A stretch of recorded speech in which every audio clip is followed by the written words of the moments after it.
banyak ya, Jas. Menarik sekali nih topiknya. Kebetulan, bener deh. Menteng. Menteng di mana ya? Menteng, setahu aku ada di Bintaro. Oh, di Bintaro. Kebetulan aku belum pernah ke sana sih. Jadi makin penasaran nih, gimana kalau misalnya kita sneak peek dulu yuk dengan narasumbernya? Boleh boleh. Ayo ayo, Kak Erik boleh di-unmute? Tes, halo halo. Hai Kak, apa kabar ya Kak? Baik nih, alhamdulillah. Gimana kabarnya juga? Oh baik baik. Baik, Kak. Kak, kesibukan akhir-akhir ini ngapain aja nih Kak? Ya, alhamdulillah karena saya lagi kemarin kan habis lulus, jadinya mungkin sedang persiapan buat portfolio, terus nyari-nyari kerja kira-kira yang cocok di mana. Soalnya kan buat nyari kerja itu kita harus sesuaikan dengan passion kita kan. Jadi nyari yang cocok sih paling. Gitu Betul, kira-kira. betul, betul. Semangat ya Kak. Makasih loh udah mau sharing hari ini. Iya, makasih juga. Ya Kak, kalau boleh tahu nih, apa yang Kakak harapkan dapat diambil oleh para peserta dari sharing hari ini? Yang saya harapkan adalah semoga saja ya materi saya yang mau saya sampaikan itu bermanfaat lah untuk kalian semua, dan bisa juga dapat gambaran kan kira-kira ngerjain seminar tuh gimana sih, terus cara ngolah tugas akhir gimana, kira-kira seperti itu sih. Wih, Semoga mudah lah. mantap sekali ya Kak. Sukses ya sharingannya hari ini. Ya, makasih ya Jesse. Ya, makasih Kak. Terima kasih, Kak. Oke, kita lanjut ya. Untuk sesi kedua, nggak kalah seru loh, Jas. Karena ada sharing pengalaman meneliti modul rumah dan ruang publik serta merancang kampung bertumbuh di permukiman padat oleh Kak Theodore Daniel. Jadi, nanti Kak Theo juga bakal ngejelasin gimana sih mencari pola masa bangunan pada suatu kawasan dengan tepat. Tapi kayaknya nggak oke kalau kita nggak berbicara langsung dengan narasumbernya. Mungkin boleh nih kita panggil sebentar. Kak Theo, boleh di-unmute? Tapi mohon maaf dulu nih Jess, ternyata narasumber kita masih belum join, jadi mungkin nanti bakal kita wawancara di akhir aja ya mungkin. Oke. Oh, boleh, boleh, boleh. Mungkin kita lanjut dulu, boleh? Oke, tenang aja guys. Pasti sesi-sesinya ini menarik banget sih. Boleh dong minta reaksinya yang udah nggak sabar nih buat dengerinnya. Iya boleh, diminta reaction-nya siapa aja nih yang nggak sabar nih untuk ngikutin 2 sesi ini loh. Wih, udah pada tepuk tangan semua, ada yang mukanya, aduh. Wih, oke. Ini sedikit reaction kalian sangat membuat kita senang ya, Jess. Bagaikan bensin kepada bara-bara semangat kita. Ini semakin membara nih MC nih. Oke. Oke. Langsung aja nih Ren, kita ke sesi pertama, yaitu sharing pengalaman meneliti citra ruang terbuka hijau terhadap identitas kota oleh Kak Erik Faros dari angkatan 2016. Nah Ren, ini adalah sebenarnya tuh sharing perdananya dari Kak Erik loh. Jadi karya yang mau dipakai ini juga itu the best lah dari semester gasal kemarin. Wow, karya the best. Wow. Sharing kali ini itu merupakan tips and tricks buat lebih mudah menyusun seminar. Kayak jurus-jurus gitu loh buat mengolah konten sehingga lebih tepat sasaran dan juga mudah dimengerti dong. Kan hints-hints seperti itu bakal berguna banget deh untuk mendapatkan hasil seminar yang ideal. Bisa juga loh ilmunya diterapin ke tugas akhir kita. Tapi Jess, dari sharing kali ini Kak Erik juga bakal ngejelasin tentang ruang terbuka hijau dan studi kasusnya, yaitu Menteng Community Center. Bentar deh. Tadi bukannya Menteng itu di Indonesia ya? Kok ada bahasa Inggrisnya sih? Itu apa ya? Kamu tahu nggak? Ada yang tahu? Apa ya? Aku juga kurang tahu nih. Yang pasti sih, bikin penasaran deh. Topiknya ini menarik banget. Oke. Daripada kita bertanya-tanya terus, mendingan kita langsung nih sambut aja ya narasumbernya. Bener banget nih. Ayo kita persilakan tempat dan waktunya kepada Kak Erik. Ya, terima kasih Jesse dan juga Aaron. Ini saya izin share screen dulu ya. Oke, Kak. Baik, Kak.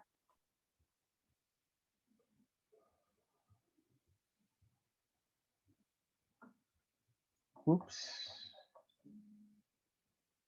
Kelihatan nggak kira-kira nih? Kelihatan, Kak. Screen-nya. Oke. Ya, bismillahirrahmanirrahim. Assalamualaikum warahmatullahi wabarakatuh. Selamat malam semuanya. Perkenalkan, nama saya Erik Faros Akbar. Saya dari angkatan 2016, atau bisa dibilang angkatan yang paling tua lah, atau angkatan pertama ya di arsitektur UMN. Jadi pada malam hari ini, saya ingin sharing-sharing ya, atau sharing through experience mengenai kira-kira seperti apa sih cara saya meneliti di seminar, dan juga gimana sih cara saya mengolah ke dalam tugas akhir, kira-kira seperti itu. Cuman sebelumnya, saya ingin berterima kasih dulu kepada para panitia S.ARS, karena menurut saya telah menyajikan acara yang sangat menarik sekali, sangat seru sekali, dan juga sangat bermanfaat untuk kita semua. Saya juga ingin berterima kasih kepada para penonton yang telah hadir, karena bisa saja kalian sedang lagi ada kesibukan, atau mungkin lagi ada deadline ya, dan semacamnya, cuman kalian tetap mau dan juga hadir untuk menonton acara Sharing Through Experience ini, saya sangat mengapresiasi kalian semua. Dan tak lupa juga saya ingin mengucapkan terima kasih kepada pembimbing saya, yaitu Bu Irma Desiana, yang saya nggak tahu nih beliau hadir apa enggak di Zoom meeting kali ini. Jadi beliau itu sudah banyak sekali membantu saya dalam proses mengerjakan seminar dan juga proses dalam mengerjakan tugas akhir. Nah, kita langsung mulai aja. Mungkin untuk memulai saya ingin menjelaskan terlebih dahulu kali ya tentang kira-kira bedanya seminar sama tugas akhir tuh apa sih? Jadi seminar itu adalah tentang meneliti konteks permasalahan arsitektur di satu wilayah, terus kita angkat satu isu dengan pertimbangan kira-kira isu tersebut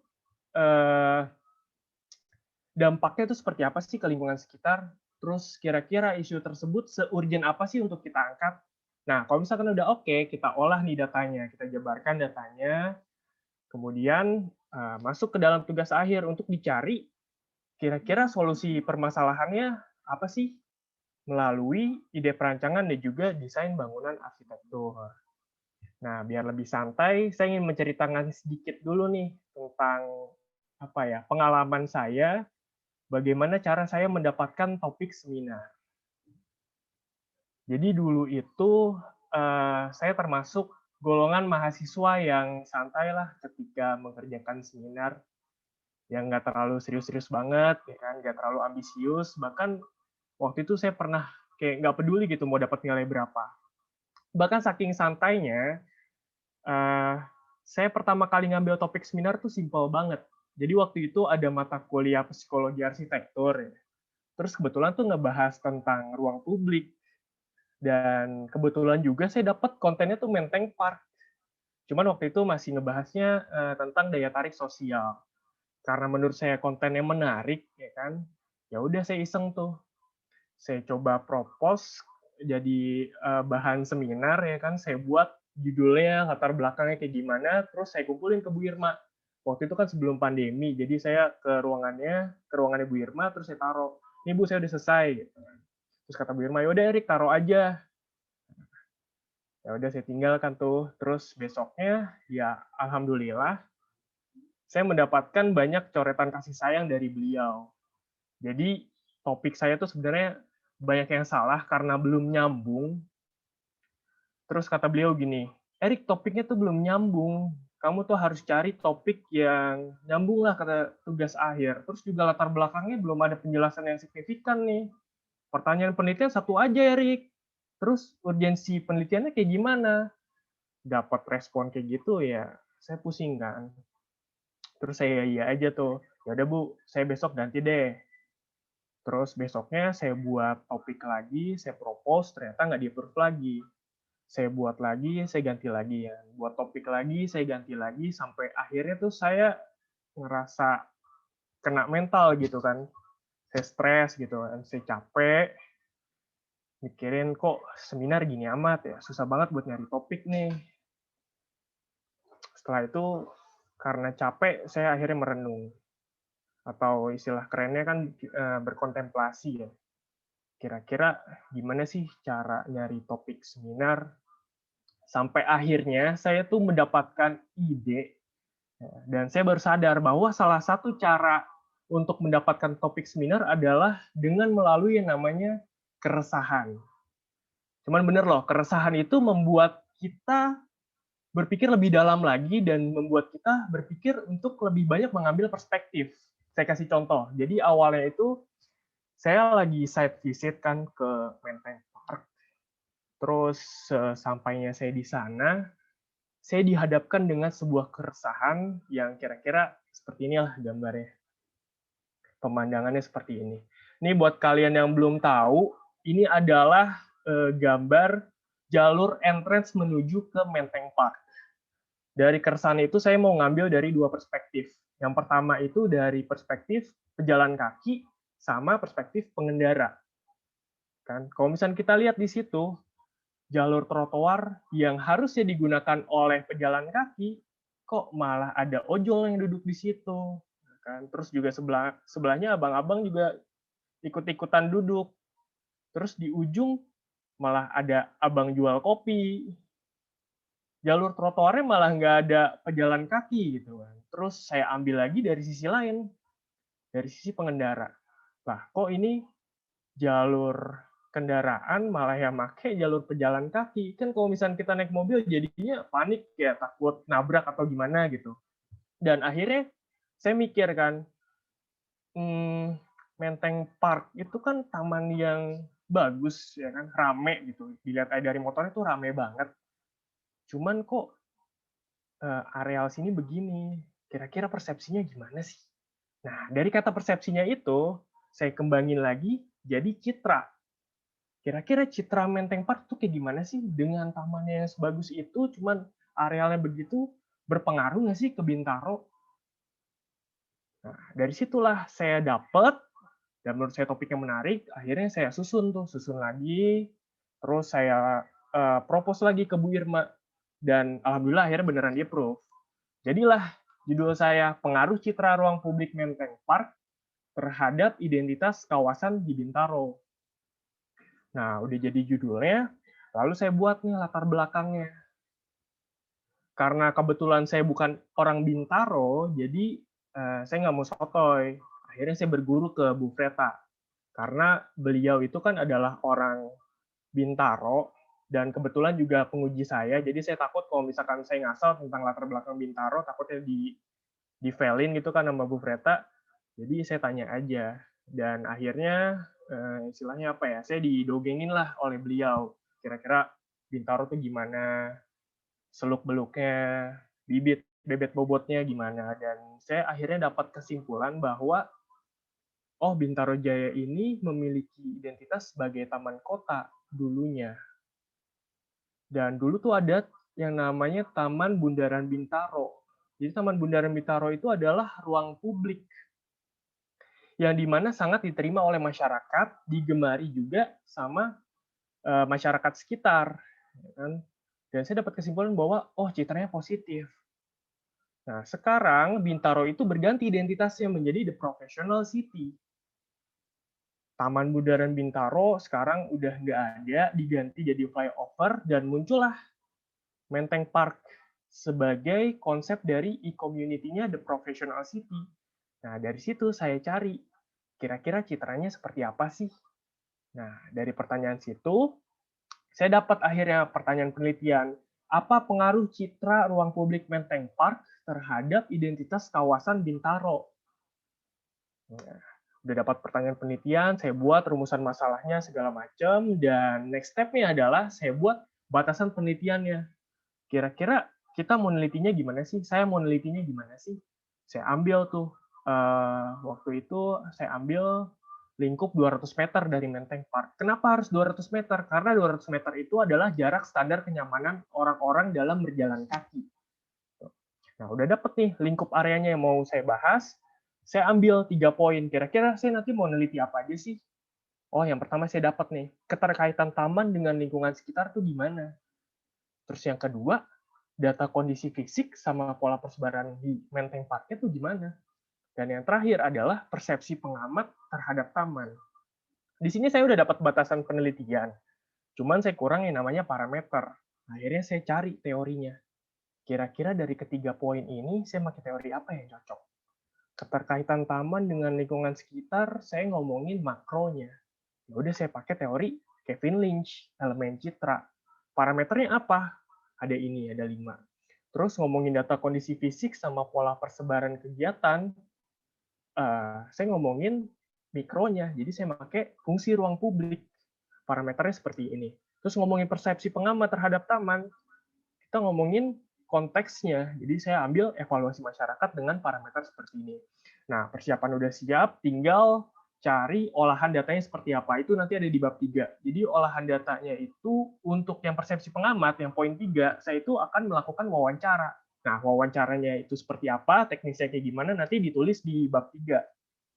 Terus untuk poin 1 sama poin 2, itu saya olah berdasarkan dari diagram-diagram, mapping, sama zoning-zoning.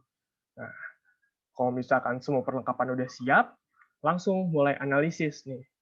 Analisis juga harus analisis Bintaronya dulu kan, secara general. Kira-kira Bintaro gimana sih? Nah, Bintaro jumlah penduduknya sekian. Terus, oh ternyata Menteng Park ada di sektor 7, yang merupakan kawasan CBD nih. Oh ternyata menjadi salah satu daya tarik wilayah di kawasan Bintaro.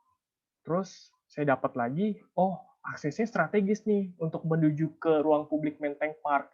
Informasi-informasi tersebut saya kantongin kan untuk jadi data-data, baru saya analisis berdasarkan 3 poin ini. Keterkaitan taman dengan lingkungan sekitar, dengan parameter elemen pembentuk citra dari teori Lynch. Di sini saya cepet aja, saya mau kasih lihat nih kira-kira prosesnya kayak gimana. Nah, yang pertama itu kan ngomongin distrik. Jadi, ternyata itu Menteng Park, kawasan CBD-nya menjadi daya tarik pengunjung, atau daya tarik Menteng Park-nya sendiri. Terus ngomongin simpul strategis. Oh, kira-kira ada banyak nih simpul strategis yang mempermudah masyarakat untuk mengenal taman. Gimana simpulnya? Saya buat tabel di sini. Oh, letaknya di sini, aktivitasnya di sini, elemen pendukungnya di sini, pengaruhnya terhadap citra itu seperti apa. Terus saya buat notes mikronya. Oh, ternyata di sana itu simpul aktivitasnya ada potensi nih buat mengurangi citra. Nah, aktivitasnya apa aja? Saya tabelin lagi di sini. Beberapa juga berdasarkan dari keresahan saya sebelumnya. Di sini saya perjelas lagi, ternyata lebih banyak keresahan-keresahan yang muncul. Aktivitasnya apa aja, pengaruh terhadap citra taman juga seperti apa. Lalu partnya, mempermudah keterhubungan. Kayak gimana nih? Oh, saya buat potongan jalannya. AA, BB, C, D, D ada 4. Terus kira-kira seperti apa, saya buat lagi tabelnya. Oh, di sana ada aktivitas apa aja. Keterhubungan ruangnya gimana antara Menteng Park dengan lingkungan sekitarnya itu seperti apa. Lalu landmarknya ngomongin visibilitas sama daya tarik masyarakat terhadap si Menteng Park. Oh, ada potensi nih buat jadi penanda kawasan di Bintaro. Terus ngomongin edges juga. Nah, terus masuk lagi ke analisis yang kedua. Ngomongin tentang kondisi fisik sama pola persebaran kegiatan. Berdasarkan parameter yang sebelumnya yang udah saya buat. Ngomongin softscape sama hardscape. Saya zoning lagi nih, mana zoning softscape, mana zoning hardscape, fungsinya apa aja, aktivitasnya apa aja, waktu aktivitasnya jam berapa aja. Terus saya list lagi fitur pendukung elemennya tuh apa aja di sana. Saya dapat. Terus ngomongin lagi pusat interaksi. Oh, ternyata aktivitas kuliner PKL itu punya peluang loh sebagai pusat interaksi pengunjung taman. Terus ngomongin lagi ruang atraktif. Oh, ternyata spot selfie sama promenade juga jadi ruang atraktif nih. Saya kumpulkan semua informasinya. Terus juga tempat kegiatan berekonomi. Kan, terus analisis yang ketiga, persepsi pengamat terhadap citra. Saya lakukan berdasarkan dari wawancara. Cuman kan karena waktu itu pandemi, jadinya wawancaranya saya pakai Google Form. ke teman-teman saya yang di orang Bintaro juga. Jadi fokusnya itu ada 4 hal. Dominasi aktivitas, dominasi kendaraan pengunjung, intervensi fungsi taman, sama evaluasi taman. Nah, mulai dari dominasi aktivitas. Oh, ternyata aktivitas berkuliner dan berolahraga menjadi citra ruang publik Menteng Park nih. Terus dominasi kendaraan pengunjung tuh kayak gimana? Oh, ternyata ketiadaan fungsi parkir kendaraan umum itu penyebab pengunjung menggunakan kendaraan pribadi. Lalu intervensi fungsi taman. Oh, ternyata fungsi area pedagang kaki lima sama fenomena parkiran tuh ada potensinya loh buat mengurangi citra persepsi pengunjung. Terus evaluasinya seperti apa? Oh, ternyata optimalisasi fungsi berdasarkan ruang pada taman dengan lingkungan sekitarnya. Nah, setelah selesai analisis yang 3 variabel tadi, lalu saya simpulkan lagi analisisnya. Saya buat tabel seperti ini. Dari analisis-analisis yang sudah dikumpulkan, datanya saya buat tabel. Ini poin yang pertama, terus yang poin kedua dibuat tabel juga, poin ketiga juga dibuat tabel, sampai akhirnya saya buat kesimpulan. Oh, ternyata Menteng Park itu dapat dilihat citranya berdasarkan dari 7 faktor. Faktor pertama sama faktor ketiga itu berdasarkan dari tujuan penelitian. Sedangkan faktor keempat sama faktor ketujuh itu berdasarkan dari uji teori saya sendiri. Dan hasilnya adalah, oh ternyata penurunan citra itu disebabkan oleh 2 faktor, yaitu pagar yang membatasi area ruang publik sama fenomena fungsi yang tumpang tindih atau yang overlapping. Terus perannya seperti apa sih Menteng Park? Oh, ada potensinya dibuat penanda kawasan CBD. Fungsinya juga sebagai salah satu pusat interaksi terbesar dan lain-lain. Di sini saya cepat aja. Nah, ini kesimpulan akhirnya, Menteng Park memiliki banyak faktor untuk meningkatkan citra. Dia bisa berkembang lebih jauh, cuman karena ada faktor internal, menyebabkan perkembangannya menjadi stagnan. Nah, saya dapat nih jawabannya dari pertanyaan penelitian yang awal itu. Oh, saat ini Menteng Park hanya memiliki citra sebagai elemen ruang terbuka hijau publik saja. Cuma tidak memiliki pengaruh signifikan yang mendukung identitas dari Bintaro. Nah, sarannya apa? Ngomongin optimalisasi keterhubungannya lagi dari Menteng Park dengan lingkungan sekitarnya yang berupa kawasan Central Business District. Nah, dari situ saya brainstorming nih. Ada kata kunci dari kesimpulan dan analisis yang saya dapat. Yang pertama, intervensi fungsi atau fungsi yang overlapping sama konektivitas kurang maksimal. Kira-kira dari kedua kata kunci itu saya mau buat apa ya? Dan di situ saya mikir, kayaknya desain yang terintegrasi dengan Menteng Park bagus nih. Oke lah, saya tampung lagi. Terus ngomongin pusat interaksi sama aktivitas olahraga. Saya langsung kepikiran, kayaknya buat komunitas aja deh. Soalnya ada sektor ekonomi juga, sama ruang atraktif. Dari situ saya kumpulin semuanya, dan saya buat judul TA saya yang akhirnya seperti ini.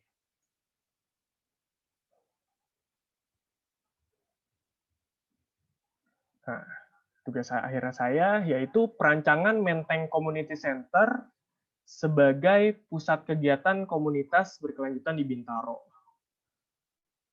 Kenapa harus Menteng Community Center? Jadi saya jelaskan dulu dari background-nya yang sebenarnya beberapa juga dari penelitian seminar. Bintaro itu mengusung konsep e-community yang dimana dia juga mengembangkan komunitas profesional. Dan kebetulan Menteng Park itu merupakan salah satu wujud dari e-community juga yang tujuannya untuk memperkuat citra kawasan hunian. Dulu itu Menteng Park pernah menyelenggarakan acara untuk mengundang banyak komunitas nih di Bintaro. Itu kan dulu, cuman sekarang Menteng Park tidak lagi dijadikan tempat berkumpul untuk komunitas di Bintaro. Kira-kira permasalahannya kenapa? Saya buat tuh praduga permasalahannya berdasarkan dari penelitian seminar. Yang pertama ada intervensi fungsi, ketiadaan fasilitas transport, sama keterhubungannya itu tidak maksimal. Nah, Lanjut karena ngomongin komunitas, akhirnya saya list tuh di kira-kira radiusnya 10 kilometer dari Menteng Park, saya list ada komunitas apa aja sih di sana.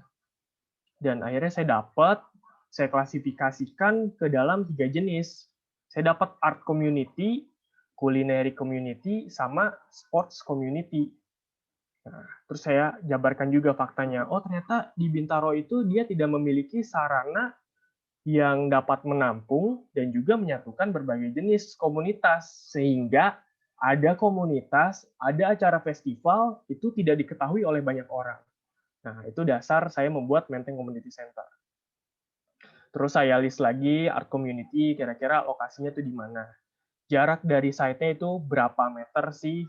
Tempat operasionalnya juga di mana. Nah, ini kan art community, lalu ini sports community, dan uniknya ada salah satu komunitas di Bintaro namanya Skateboard Bintaro, komunitas Skateboard Bintaro. Dia itu tempat operasionalnya di Jalan Raya Hero Bintaro. Jadi dia tidak mendapatkan tempat yang layak. Akhirnya saya mikir, oh kayaknya saya mau buat Menteng Community Center itu buat mengayomi komunitas-komunitas yang tidak dapat tempat yang layak, seperti itu. Ini untuk sports community-nya dan juga nih culinary community-nya. Nah, untuk memantapkan lagi kenapa saya harus membuat community center, jadi saya kasih benefits-benefits-nya seperti apa sih untuk benefits individunya, untuk masyarakatnya, untuk benefits komunitasnya seperti apa, dan juga manfaat untuk tapak saya sendiri, kan, untuk Menteng Community Center sendiri, dan juga untuk Menteng Parknya. Kira-kira seperti itu. Lalu untuk lokasi site-nya, karena saya awalnya mikir untuk integrated design, jadi saya kasih lokasi site-nya itu berseberangan dengan Menteng Park. Nah, kalau misalkan ditanya, Menteng Community Center itu urgensinya apa sih? Jadi saya buat Menteng Community Center itu berdasarkan dari 2 faktor. Yang pertama, dia sebagai solusi. Solusi untuk apa?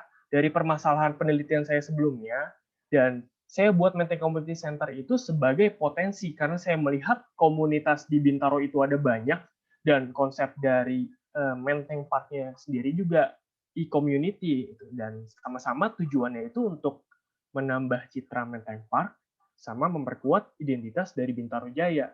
Kira-kira seperti itu.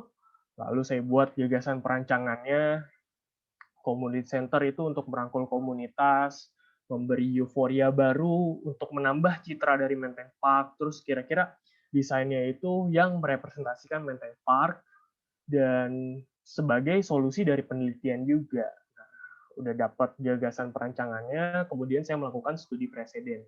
Studi presiden itu saya ada 2. Yang pertama itu dari Newlands Community Center, New Zealand, sama Community Center Altenesen dari Jerman.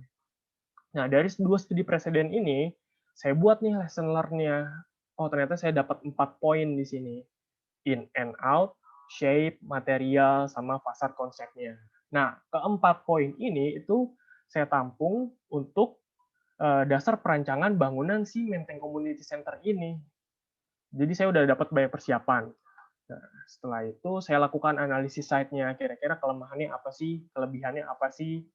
Saya analisis kira-kira traffic density-nya seperti apa. Terus connectivity between places-nya itu seperti apa.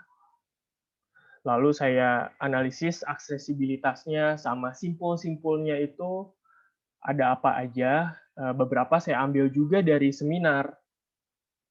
Setelah itu dari distrik dan landmark-nya, dan kebetulan memang di Menteng Park ini, distrik boundaries-nya itu dia didominasi oleh wilayah residensial. Tuh, jadi lokasinya sebenarnya strategis juga nih buat ngebuat bangunan si Menteng Community Center itu. Terus saya buat elevasi studinya, kira-kira nanti Menteng Community Center itu bakal setinggi apa sih? Kira-kira seperti itu. Lalu saya ngomongin greenscape-nya, view-nya itu ke arah mana yang paling bagus. Nah, saya buat nih juga SWOT analisisnya, kira-kira strength-nya itu seperti apa, weaknesses-nya itu seperti apa, opportunities, sama sebaliknya. Setelah itu, saya buat struktur organisasi. Kira-kira usernya itu buat di Menteng Community Center ada siapa aja. Saya buat dari pengelolanya. Saya jabarin, terus komunitas juga saya jabarin, lalu untuk pengunjung. Setelah dapat usernya, saya buat flow-nya. Kira-kira nanti user ke dalam bangunan seperti apa. Udah dapat semuanya, kemudian saya buat kontak chart atau program ruang sementaranya kayak gimana. Nah, di sini untuk ngebuat program ruang, saya juga kiblatnya berdasarkan dari lesson learn yang saya buat. Ini untuk lantai 2-nya sama lantai 3-nya. Terus saya juga analisis jumlah pengunjung untuk kira-kira seberapa besar sih luas ruangan di Menteng Community Center. Jadi saya analisis nih data penduduk Kota Tangerang Selatan. Saya asumsikan jumlah penduduk hingga tahun 2030 itu ada berapa. Terus jumlah pengunjung per hari itu berdasarkan dari jam buka operasional sama jam padat operasional itu dapat berapa. Setelah saya dapat angkanya, baru saya bisa dapat nih asumsi kapasitas parkirnya itu berapa. Mau berapa persen untuk mobil, mau berapa persen untuk motor. Nah, setelah udah dapat angkanya, baru saya buat kebutuhan ruang. Kebutuhan ruang itu juga berdasarkan dari data arsitek sumbernya. Sama studi banding. Jadi saya site visit, saya hitung sendiri nih kira-kira ukuran-ukurannya berapa. Seperti itu. Setelah itu saya dapat nih total kebutuhan ruangnya. Dan pastikan, saya itu memastikan untuk sesuai dengan peraturan pemerintah. Setelah itu saya buat site response-nya untuk kira-kira nanti program ruang yang udah ada gambarannya itu, kalau mau ditaruh di site, nanti bakal seperti apa. Saya buat site response-nya, dan akhirnya menjadi seperti ini. Konsep tapak saya adalah pemisahan antara jalur pedestrian sama jalur kendaraan. Karena memang keresahan saya itu ada dari dua elemen tadi kan, jalur pedestrian sama jalur kendaraan ya. Akhirnya saya pisah, kemudian saya buat site plan-nya. Kira-kira site plan-nya seperti ini. Untuk keterhubungannya, ini kan Menteng Park-nya. Dia itu terhubung dengan Menteng Community Center. Jadi orang-orang bisa berpindah dengan mudah ke Menteng Park atau ke Menteng Community Center. Ini yang abu-abu muda ini jalur pedestriannya, terus yang warna ini adalah jalur kendaraan. Terus pertanyaannya PKL-nya ditaruh di mana? Karena saya sempat ngomongin PKL juga, jadi PKL-nya itu saya taruh di luar bangunan, di belakang bangunan. Kenapa di belakang bangunan? Kalau misalnya saya taruh di dalam, dia itu kena biaya sewa. Jadi saya taruh di belakang bangunan. Cuman kalau misalkan di belakang bangunan, siapa yang mau beli? Nah, saya mikir, oh, di situ saya dapat. Saya mau untuk parkiran ojol sama untuk parkiran taksi, saya taruh di sini supaya ketika mereka menunggu pelanggan, mereka bisa sambil makan-makan di PKL. Kira-kira seperti itu. Nah, kemudian ini sirkulasinya untuk pedestrian, untuk sirkulasi kendaraan, ini public transportation, loading dock-nya juga kayak gimana. Kemudian ini adalah kondisi site sebelum diolah. Masih banyak kendaraan, masih tercampur antara pedestrian sama kendaraan. Lalu ini setelah diolahnya, fokusnya ke pedestriannya ya. Terus ini juga before-nya seperti apa, dan ini after-nya. Desainnya itu ramah, bisa dibilang ramah pedestrian. Kira-kira begitu. Untuk konsep masanya, kiblat saya itu lebih kepada lesson learn yang saya persiapkan tadi, elemen-elemennya juga, dan berdasarkan dari kebutuhan sama luas ruangnya. Sama kira-kira tapaknya itu bentuknya seperti apa, ya gitu. Terus untuk konsep material, saya itu memakai WPC. Kenapa harus WPC? Karena WPC kan wood plastic composite. Karena saya memiliki konsep yang harmoni, jadi materialnya harus selaras dengan lingkungan sekitarnya, jadi saya pakai WPC. Selain itu, WPC juga menjaga kelestarian kayu karena WPC bisa dapat didaur ulang kembali, kira-kira seperti itu. Nah, saya cantumkan juga kelebihannya seperti apa, terus perbandingannya antara WPC sama kayu, kira-kira seperti itu.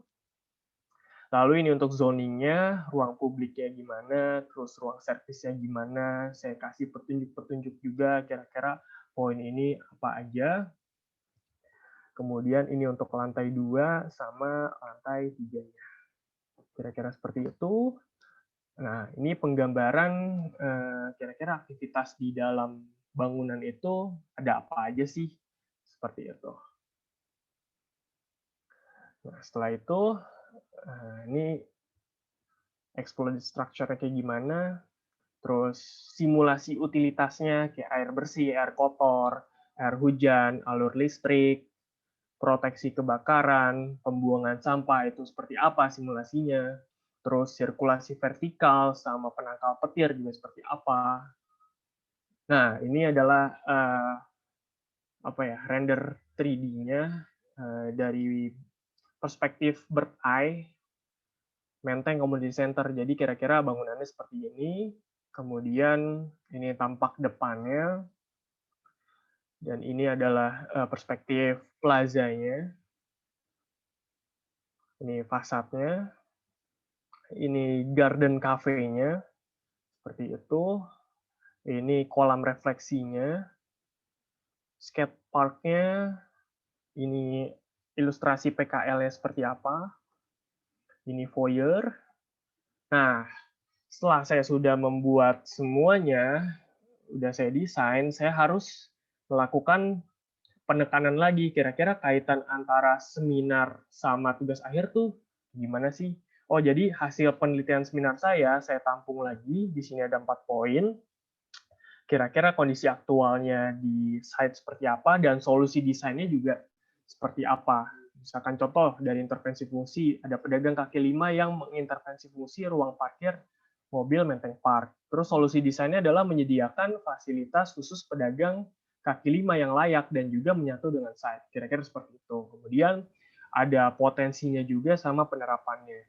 Jadi semua yang saya desain di Menteng Community Center itu juga berdasarkan dari hasil penelitian seminar. Jadi nggak plek tiba-tiba ada, cuman ada kiblatnya lah. Bisa dibilang seperti itu. Ya, kira-kira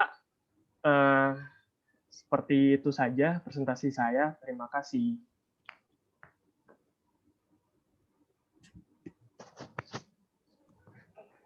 Ada pertanyaan?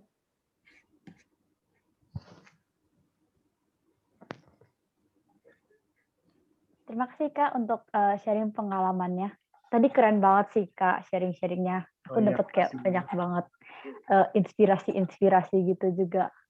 Tips and triknya juga pasti bakal ngebantu banget sih pas ngerjain tugas akhir.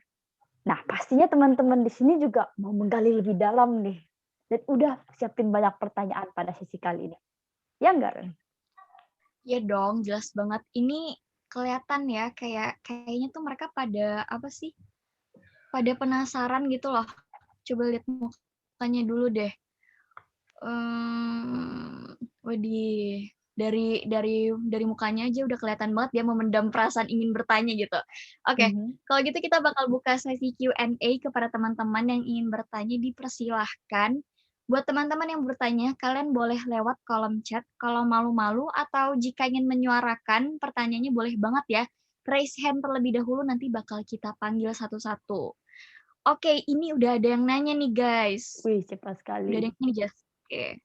Kak mau nanya dong, dari mana kakak dapat 3D kotanya Kak? Oke, boleh dijawab Kak Erik? Terima kasih pertanyaannya Charles Himawan ya. Jadi dari mana kakak dapat 3D kotanya? Oh, mungkin ngomongin tentang ini kali ya, yang render dari perspektif bird view ya, bird eye. Sebenarnya saya buat kotanya itu manipulasi dari Photoshop, jadi nggak benar-benar saya buat sendiri satu-satu itu bangunannya ada apa aja di sekitarnya, cuman lebih ke Photoshop-nya sih. Saya ambil view nih kira-kira, terus saya cari juga nih di background di Google kira-kira mana nih yang cocok. Setelah udah dapet, langsung saya eksekusi di Photoshop. Seperti itu sih sebenarnya, nggak saya buat satu-satu karena capek juga kan. Kita udah capek mikir kan topik seminar, terus capek lagi di tugas akhir. Pasti kalau misalnya kalian tuh di akhir-akhir adalah masa-masa stresnya. Jadi ya lebih baik pakai cara cepat aja daripada nyusahin diri sendiri. Kira-kira seperti itu sih, Charles. Apakah Jadi menjawab? pakai Photoshop ya Kak. Iya, betul. Berarti work smart not hard ya Kak. Iya, iya, betul. Oke, untuk pertanyaan selanjutnya, wah ada yang nanya lagi nih Jas. Oke, dari Stella. Halo, selamat malam Kak Erik. Kira-kira ada nggak ya semacam tips maupun triknya menghadapi fase-fase jenuh dalam ngerjain pengerjaan tugas akhir nih? Terlebih kan kayak sekarang pandemi ini yang kayak bikin aktivitas kita untuk mencari inspirasi jadi terbatas banget. Makasih Kak sebelumnya. Oke. Makasih pertanyaannya dari Stella Bauti. Gimana sih? Tipsnya apa sih atau triknya menghadapi fase-fase jenuh dalam pengerjaan tugas akhir? Apalagi pandemi ini kan buat nyari inspirasi tuh terbatas. Sebenarnya balik lagi sih, kalau ini berdasarkan dari saya sendiri ya. Saya jujur aja, waktu tugas akhir itu saya ngambil semester 9, jadi saya extend. Extend 1 semester. Di situ saya mikir kan, ini kalau misalkan nggak lulus lagi, saya nambah 1 semester lagi. Saya mikir, saya udah dibiayain orang tua gitu. Terus kalau misalkan nggak lulus lagi, ya gimana? Jadi waktu saya jenuh, memang pasti ada masa-masa jenuhnya sih. Terus tiba-tiba saya kepikiran, aduh ini daripada saya males-malesan lagi, nyusahin orang tua lah istilahnya kan.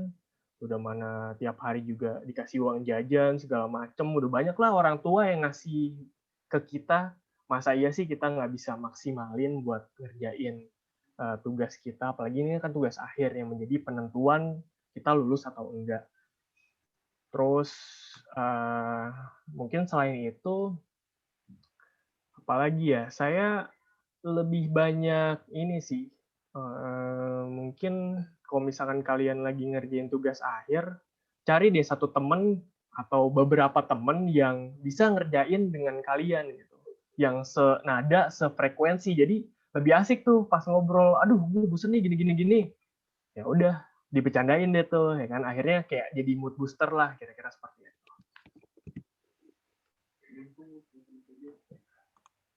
Apakah menjawab? Oke, berarti untuk biar nggak jenuh lagi kita harus nginget orang tua ya Kak, orang tua. Terus Betul. kita harus cari temen yang gokil gitu buat bercandaan. Oke. Oke, terima kasih Kak. Terima kasih juga untuk pertanyaannya. Ini ada pertanyaan lagi nih. Oke, halo selamat malam. Misi Kak izin mau bertanya. Aku masih pelajar SMA nih Kak, dan aku bingung banget buat mulai, ada tips and trick nggak gitu buat yang masih pemula. Maaf Kak pertanyaannya basic hehehe. Oh nggak apa-apa. Dari siapa itu? Ini di private ke saya Kak. Oh, jadi tips and trick buat ngerjain seminar sama tugas akhir ya? Ya untuk kayak mulainya gitu. Jadi sebenarnya ada berapa ya, 4 atau 5 mungkin. Yang pertama itu kalian harus do the research. Jadi kalian riset sebanyak-banyaknya. Mungkin kalau misalnya saya jelasin sebelumnya itu, cara saya nyari topik seminar kayak kayak mudah gitu, kayak simple. Cuman sebenarnya nggak mudah. Saya ditolak itu banyak banget, saya ditolak sampai pernah bab 1 itu saya selesai sebelum H-8 pengumpulan untuk UTS. Jadi UTS itu kan dari bab 1 sampai bab 3. Nah, H-8 saya baru selesai tuh. Baru dapat pengaruh citra ruang publik. Nah, jadi saya saranin nih, sebelum kalian memulai seminar, kalian harus banyak-banyak riset. Kira-kira mau apa nih? Terus mikirnya juga topiknya bisa nyambung ke tugas akhir. Belajarlah dari saya sebelumnya kan. Saya asal ngambil topik, ternyata nggak nyambung. Gitu. Terus yang kedua, cari tahu pembimbing kalian tuh tipikalnya seperti apa.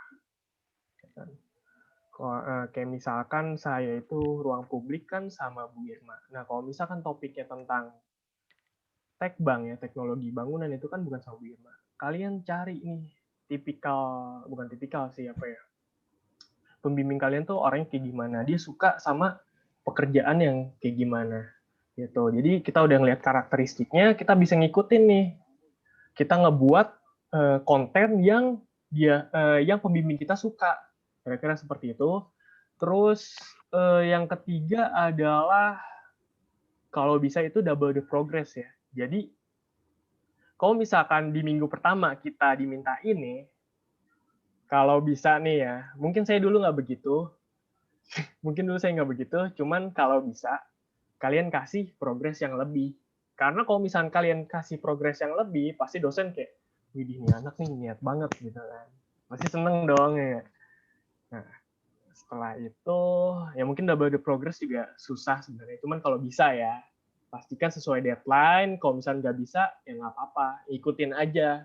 Jangan ngebantah lah. Terus juga kalau misalnya dicari, ya jangan hilang tiba-tiba. Tuh. Nanti dilaporin ke Kaprodi kan jadi pusing. Terus apalagi yang terakhir ya stay positif lah. Stay positif, enjoy aja ngerjainnya, enjoy the process. Jangan mikir kalau misalkan kalian itu susah buat nyari topik, bukan berarti kalian nggak bisa buat ngerjain tugas akhir. Ya, kira-kira seperti itulah. Terima kasih pertanyaannya. Wih, mantap Kak jawabannya. Ini berat ya dari jawaban Kak Erik itu katanya kita harus sebisa mungkin mengumpulkan progres dengan deadline yang sudah ditentukan itu adalah harapan kita Kak selama ini. Betul. Iya. Emang susah sih sebenarnya. Iya, sangat susah Kak. Oke. Betul. Oke, Jessy. Oke, ini sepertinya pertanyaan terakhir ya kayaknya. Iya, pertanyaannya sudah kita tutup ya teman-teman karena ini kita mengikuti durasi yang sudah ditentukan. Oke.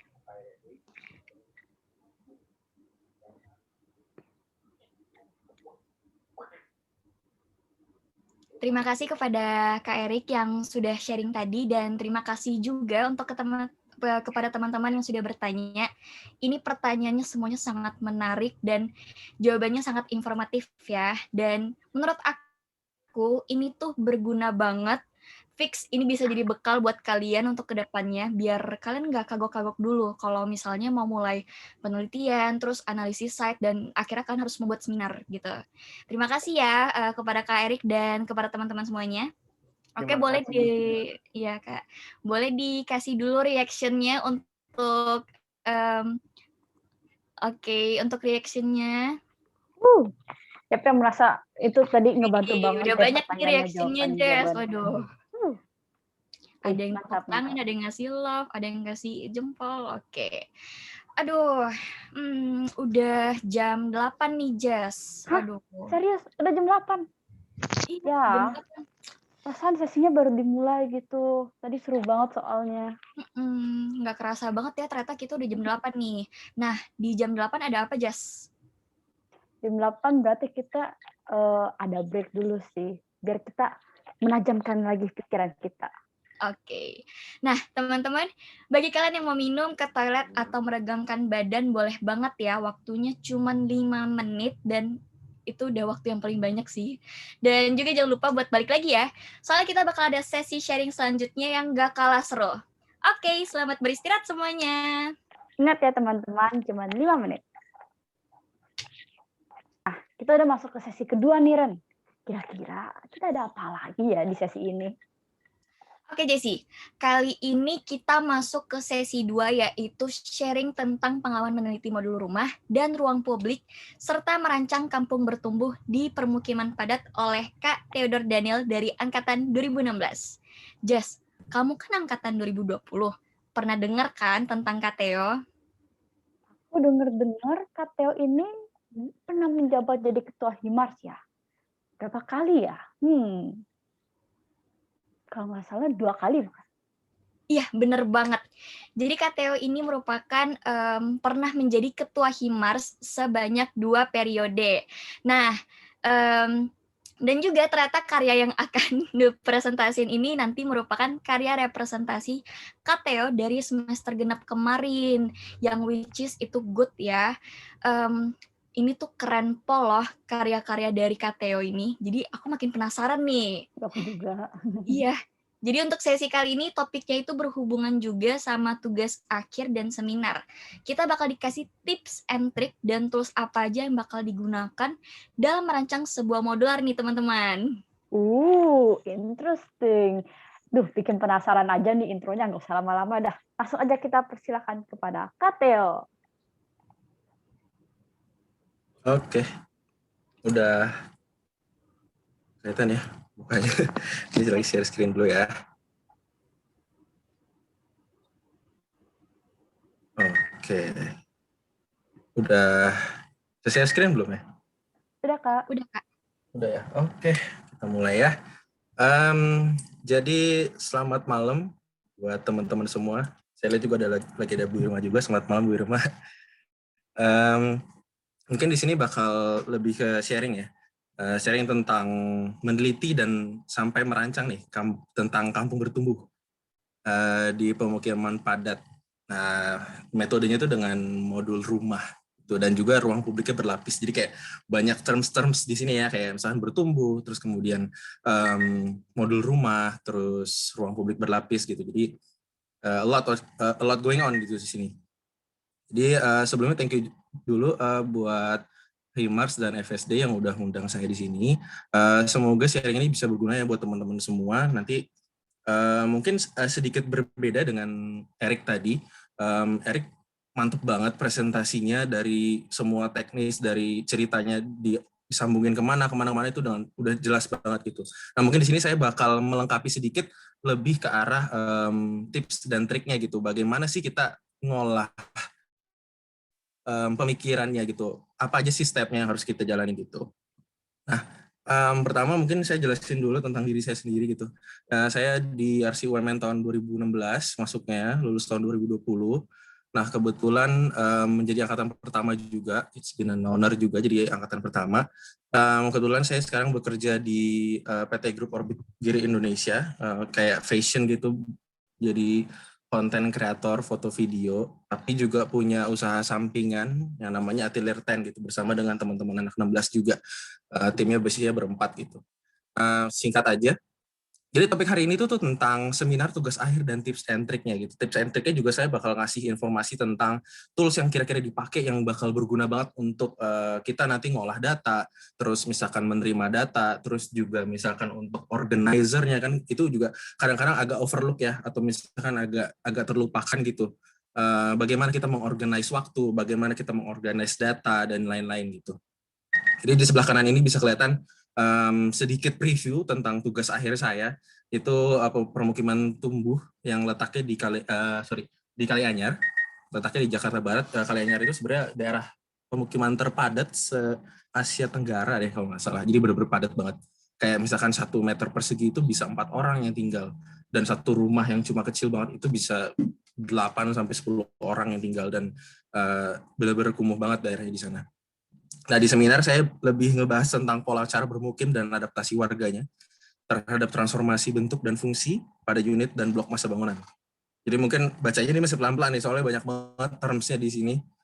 Pola cara bermukim, adaptasi warga terhadap transformasi bentuk. Jadi bagaimana warga itu bisa merespon ruang yang ada di dalam Kalianyar ini, sehingga bangunan yang ada di sana, ruangan ada di sana itu bisa berubah terus gitu loh. Karena orang-orangnya berubah, mereka aktivitasnya juga berubah. Ya, saya pengen lihat gitu bagaimana orang ini bisa mempengaruhi ke bangunan gitu. Kalau tugas akhir lebih kayak oke, masalahnya udah ada, saya udah tahu bagaimana cara mereka bermukim ya, polanya seperti apa, dan kemudian apa yang menjadi hal mungkin yang saya agak resahkan di sana yang harus diintervensi dengan desain gitu. Di tugas akhir lebih mengarah ke kampung bertumbuh gitu. Jadi nggak lagi ngomongin tentang landed house yang pergerakan atau pertumbuhan itu secara horizontal, tapi kita lebih ke vertikal. Tapi permasalahannya adalah bagaimana kita bisa membuat itu seperti keadaan yang sebelumnya gitu, nggak yang tadinya kampung nggak berubah jadi rusun, karena kalau kita berubah jadi rusun mereka bakal kagok nih tinggalnya, kayak nggak biasa gitu tinggal di bangunan yang tinggi-tinggi gitu, apalagi mereka sering banget kegiatannya di daerah gang yang misalkan main bola di jalan, kemudian jualan di jalan, ngerumpi di jalan dan lain-lain. Oke, untuk seminar ada beberapa hal yang penting. Dan mungkin ini lebih ke key point-nya aja gitu. Seminar itu ngapain sih? Seminar itu mencari tahu masalahnya sebenarnya apa. Kita membuat masalah itu muncul ke permukaan. Itu berdasarnya dari apa sih yang kamu lihat, apa yang kamu rasakan, dan apa yang menjadi keresahanmu. Gitu. Kemudian juga apa yang membuatmu penasaran. Di sini sebenarnya lebih kayak apa ya? Memuaskan kekepoanmu gitu. Bener-bener nyari, intinya nyari aja. Dan kemudian kita mencari data juga. Ke site itu istilahnya sampai beribu-ribu kali. Kemudian kita melakukan observasi tanpa henti, kemudian sketsa juga untuk lebih ngerasain feel di sana itu seperti apa. Kemudian ditambah juga dengan wawancara, ini penting banget wawancara, karena kita di sana bisa ngasah kepekaan kita terhadap si site tersebut gitu. Kita bisa tahu orang di sana seperti apa, tinggalnya seperti apa, bagaimana mereka hidup dan lain-lain. Kemudian sembari mencari data ini kita juga harus open minded, jangan judgmental kayak begitu datang langsung ya anjir ini tempat kumuh banget nih gitu, atau misalkan wah ini mah susah didesain atau gimana pun, tetap berpikiran kosong karena kita istilahnya dalam tanda kutip nggak tahu apa-apa tentang daerah ini gitu, meskipun sebenarnya kita juga udah sering lewat atau dan lain-lain, karena apa yang kita lihat itu belum tentu apa yang mereka rasakan dan mereka lihat juga gitu, makanya kita perlu observasi, sketsa, dan wawancara tadi. Kemudian setelah kita mencari data itu, kita melakukan analisis dari data yang udah ada. Lalu kita rumuskan nih masalah atau isunya. Jadi ada perbedaannya, masalah itu banyak, masalah-masalah kecil yang bisa diselesaikan dengan cepat. Kalau isu itu biasanya cuma 1 atau 2, tapi itu perlu diintervensi dengan desain dan memerlukan waktu untuk menyelesaikannya gitu loh. Itulah isu. Nah, kemudian kalau tugas akhir itu apa sih? Dari masalah yang udah ada, kita merumuskan gitu, ini harusnya diapain sih? Ini harusnya ideally seperti apa? Kemudian setelah kamu tahu isunya, kamu harus bisa mengolah site-nya itu gitu loh. Ini kira-kira bisa diapain ya? Dan di situ baru proses merancangnya dimulai. Jadi seminar itu tidak ada merancangnya sama sekali. Lebih ke nyari data, nyari masalahnya gitu, dan membuat masalah itu muncul ke permukaan.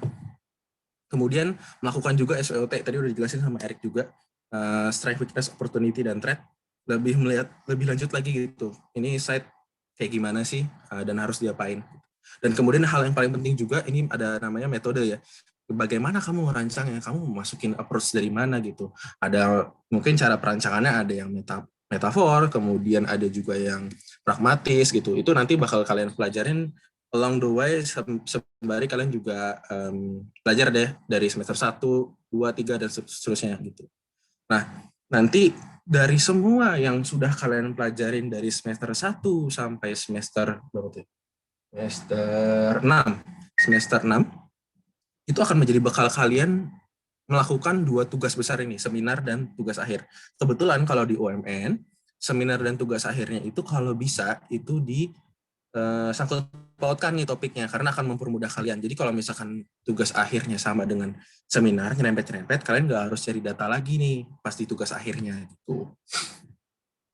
Kemudian cara milih seminar sama TA tuh gimana sih? Sebenarnya milihnya tuh kayak milih jodoh gitu. Harus cocok, harus suka, harus bisa ngerti sama topiknya dan tahu luar dalamnya seperti apa gitu. Terus kemudian kita harus siapin juga strategi perangnya, karena ngerjain ini itu butuh waktu yang lama dan butuh amount of effort yang tinggi. Waktunya lama, tenaganya banyak, tenaga pikirannya banyak, resource-nya juga banyak. Kemudian kalau bisa think ahead gitu, udah tahu gitu hasil akhirnya mau diapain sih dari yang udah ada gitu. Meskipun kamu sebenarnya nggak tahu metodenya itu seperti apa, terus bakal jadi fisiknya atau bentukan desainnya seperti apa, tapi kamu udah tahu goals-nya gitu. Kalau saya dari awal udah tahu nih tentang pola bermukimnya dan adaptasinya. Kemudian kalau untuk TA-nya lebih ke desain gangnya, sistemnya seperti apa, karena dari pola bermukim yang udah ada itu, kemudian ada bangunan yang tertransformasi akibat pola bermukim itu, muncul pola, muncul pattern gitu, yang sebenarnya ada sistemnya di dalamnya gitu, tapi sistemnya itu berantakan. Nah, di sini kita ada intervensi, kita masuk sebagai arsitek di dalamnya untuk membuat sistem itu gitu loh. Bagaimana kita bisa menyelesaikan masalah yang ada dengan sistem, dengan modul, dengan detail pada bangunan sehingga ya hidup mereka lebih baik gitu loh. Itu menyelesaikan masalah hidup mereka gitu. Kemudian ini di sini saya tulis topik seminar berhubungan dekat atau menjadi landasan tugas akhir gitu ya. Ya sangat membantu sekali kalau misalkan bisa disangkut pautin gitu. Jadi nggak usah mikir 2 kali. Dan tadi disebutin juga sama si Eric, kalau bisa sebelum mulai seminar udah tahu, udah nyari tahu dulu gitu loh. Kalau saya lebih nyarinya tentang referensi dan literaturnya. Gitu. Karena jujur aja literatur lumayan susah ya nyarinya kalau misalkan kalian membahasnya tuh yang nggak biasa dan mungkin yang agak spesifik gitu. Di sini ada strategi yang sangat penting tuh, nyari referensi dan literatur. Jangan sampai udah nentuin mau apa, giliran mau cari literaturnya, nggak ada gitu. Dan ini nyarinya juga ribet gitu. Ada yang online, ada yang harus ke perpustakaan, kemudian buat data-data dari pemerintahan juga mesti minta sana-sini gitu. Kemudian kamu harus tahu kelebihan dan kekuranganmu apa. Kalau saya lebih asik gitu ngebagi waktu, tertarik sama yang namanya sistem, kemudian mengolah data, terus saya ngonsepin jadi cerita tuh saya suka banget. Dan kemudian saya juga sangat suka menggabungkan antara teknis dan estetik. Jadi dari modul ini sebenarnya udah kesannya udah teknis banget gitu, bisa menjadi kampung yang bermodul gitu. Nah dari situ saya tahu kelebihan kekurangan saya, ya udah saya buatnya yang saya ngerti gitu. Jadi nggak akan membebani sama sekali gitu loh.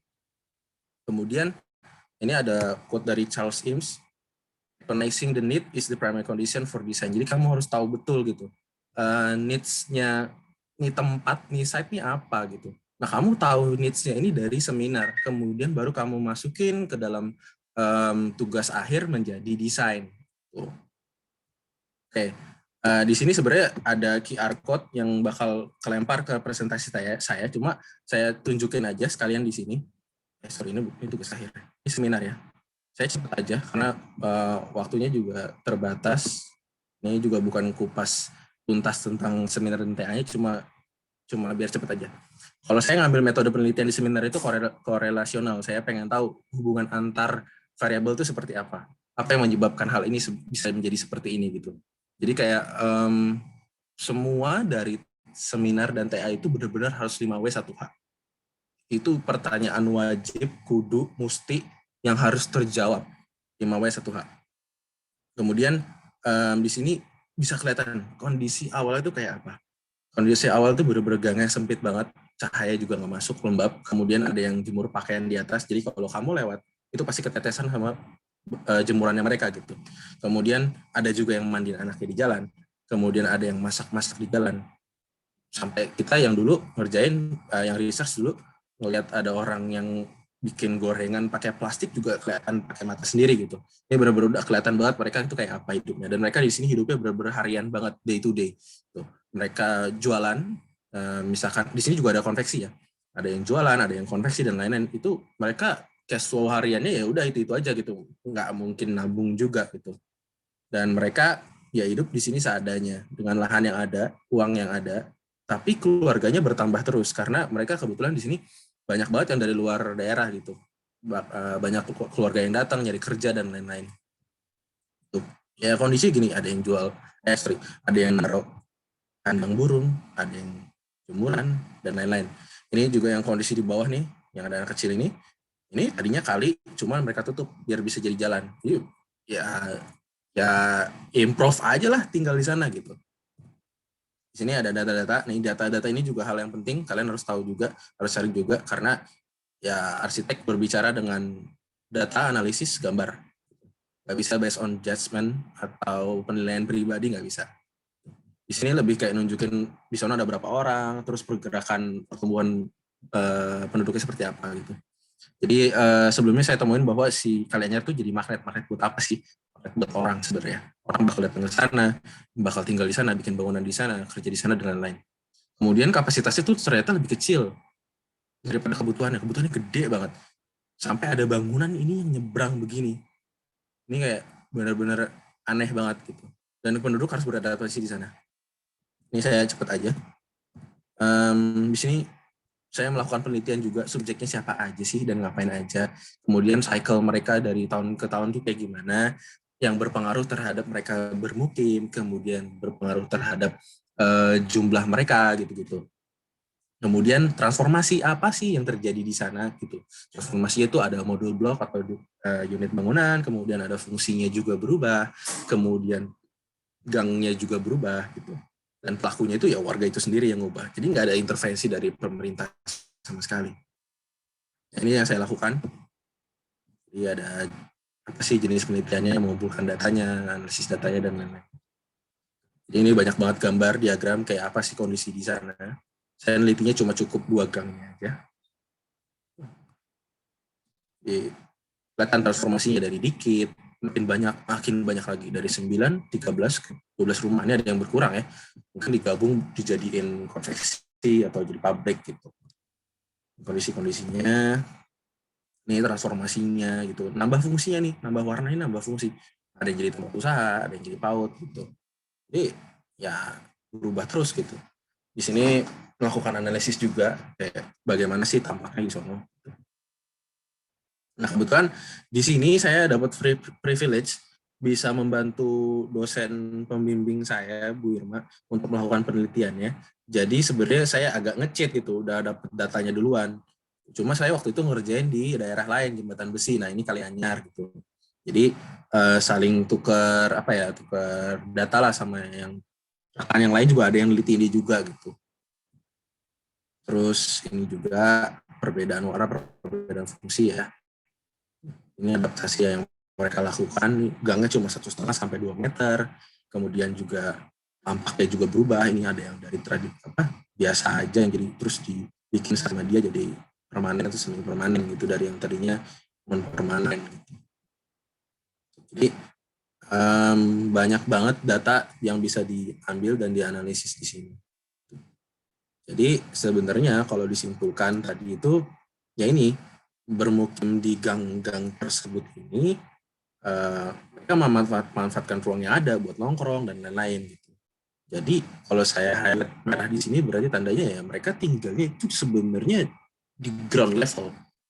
Mayoritas aktivitas mereka adanya di ground level. Kenapa? Jadi dari ini saya bisa ngambil informasi bahwa nanti pas ngedesain TA, ini gang harus benar-benar dikasih effort lebih, dikasih perhatian lebih, karena mereka tinggalnya di gang. Nah, muncullah tadi itu yang ruang publik berlapis. Nah, ruang publik ini nanti akan saya bikin berlapis sehingga efek gang itu masih ada di permukimannya. Gitu. Kalau yang si tugas akhir berasal dari yang tadi, saya komplitin lagi datanya, saya mantepin lagi latar belakangnya.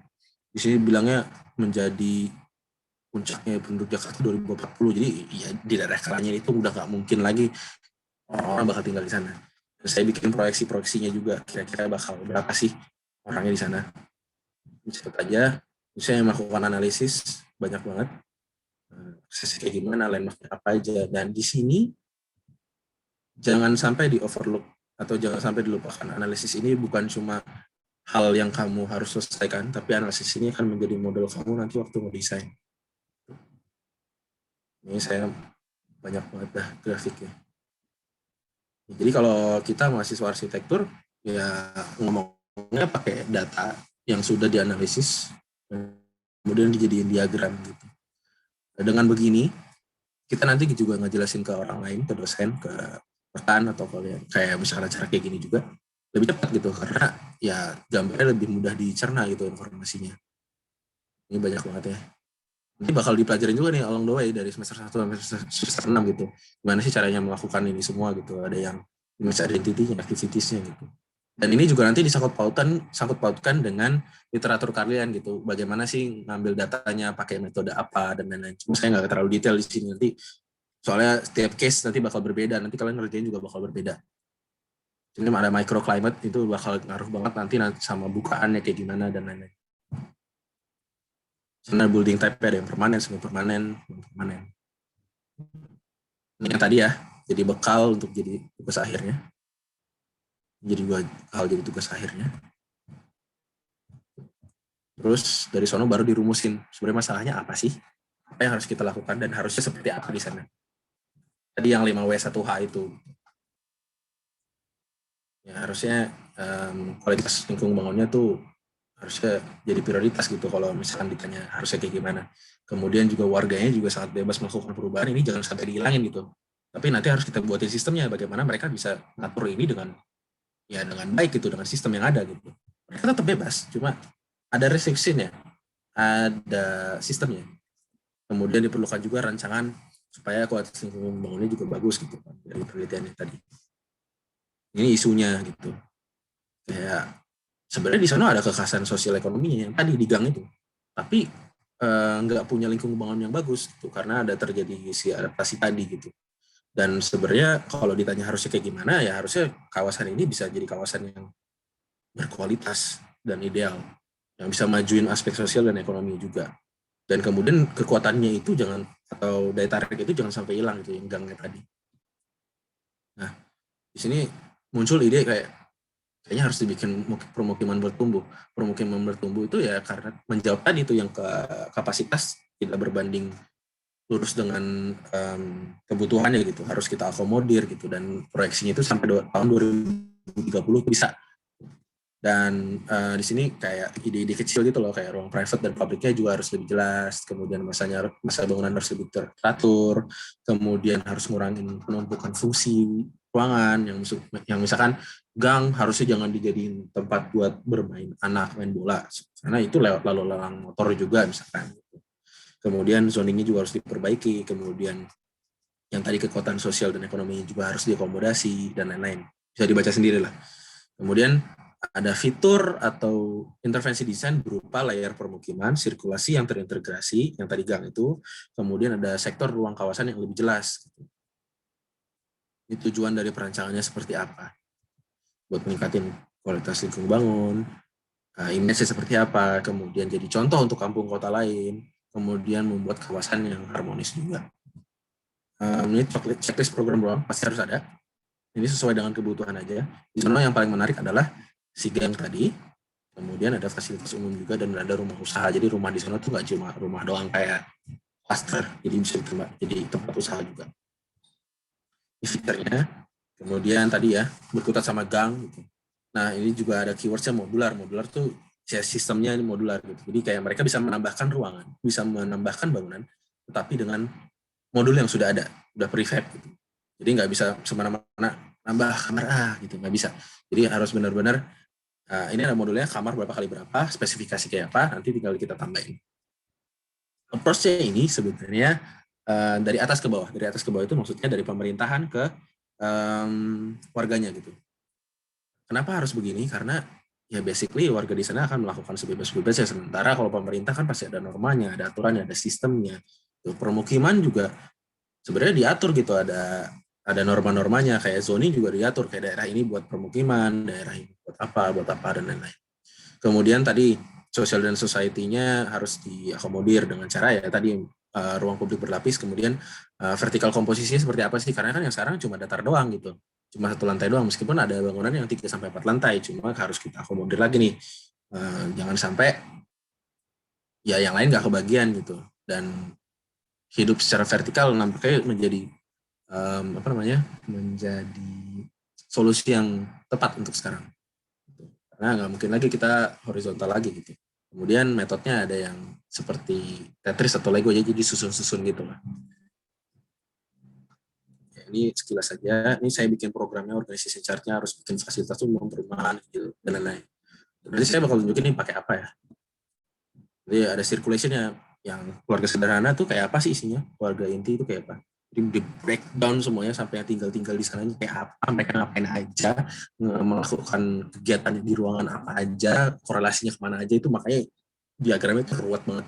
Tapi ini bisa dibaca kok. Cuma perlu waktu aja untuk memahaminya gitu. Ya ada frekuensi dan konteks chart juga. Hubungan antar ruangnya itu kayak apa sih? Mana yang harus berdekatan, mana yang harus kita kelompokkan gitu. Jadi kayak bikin bubble lagi gitu. Di sini juga ada studinya, besaran ruangannya harus kayak berapa sih? Ini dari data arsitek dan SNI. Kebetulan di Indonesia nggak ada standar yang benar-benar kayak disaksikan, oke, harus segini gitu. Karena ya namanya permukiman orang, kualitas hidup orang juga berbeda. Kalau misalkan yang di Kalianyar mungkin kamar 1x2 udah cukup, tapi kalau buat orang di BSD mungkin 1x2 itu cuma kosan doang gitu. Nah, itu yang belum ada, dan itu kita studi di sini dengan data riset dan SMI gitu. Terus ini ada analisis dan responnya seperti apa, juga teknis banget. Saya cepet aja. Ini agak ngedraft sedikit, kayak apa sih susunannya gimana sih gitu, ngelegonya gimana, dan ngezoningnya ini kayak apa gitu, ngebagi ke klaster-klaster, kayak misalnya ada yang kosan, ada yang gedung serbaguna, ada taman dan lain-lain. Terus saya pertimbangin lagi material lah, kalau mau dibikin modular biar cepet apa ya, kayak apa ya, biar biaya murah juga, tapi harus kuat gitu, harus prefab berarti tandanya. Dengan cara modulnya itu bisa dipesan, jadi nggak ganggu yang lain gitu. Dan lebih cepat juga pengerjaannya, ada sistemnya, karena ya namanya kita bikin sistem berlayer ke atas, kita harus bikin sistem strukturnya juga gitu, dan harus dibagi berapa kali berapa, terus modulnya berapa kali berapa, supaya nanti pas dibangun tuh nggak hancur strukturnya, kemudian juga bisa tersusun dengan baik. Ini saya studi pakai tipe konstruksi yang prefab kayak apa, berapa juta per meter persegi dan lain-lain gitu. Akhirnya saya pakai sandwich panel gitu, sandwich dengan styrofoam. Styrofoam itu dari styrofoam yang udah di recycle-nya, karena ya banyak banget orang pakai styrofoam gitu. Polusi laut karena sampah plastik yang styrofoam termasuk di dalamnya juga besar banget tuh. Indonesia nomor 2. Jadi ini apa ya, sekali kita ya, melemparkan batu kena 2 burung gitu istilahnya. Jadi masalah di Kalianyar juga bisa terselesaikan, tapi kita juga bisa bantu environmental impact-nya gitu. Ini jadinya modulnya seperti ini, dirumuskan dari yang tadi udah ada, kayak misalnya siapa yang tinggal di sana, harus butuh ruangannya kayak apa aja, dan lain-lain gitu. Terus ada juga, saya bilangnya ini mod atau modification gitu, ada ruang usaha, kita bisa tambahin ruang usaha, ada jadi bengkel, jadi namanya kios bangunan, terus ada juga rumah kos di sana gitu. Nah ini untuk materialnya saya pecah gitu, prefab semua, sandwich panel semua. Dan kemudian atapnya juga dibikin agak bertingkat gitu ya. Jadi di sini ada gapnya buat cahaya masuk, udara masuk juga. Kemudian di sini talang airnya terekspos, jadi lebih gampang untuk di maintenance dan lain-lain gitu. Dan ini juga dapat taman samping meskipun kecil gitu ya. Terus ini ada rooster juga buat udara masuk. Jadi benar-benar bangunan ini saya utamain banget tentang apa namanya itu, suhunya, pengaturan suhunya dan cahayanya juga gitu. Jadi banyak bukan yang ditentukan untuk tujuan tertentu.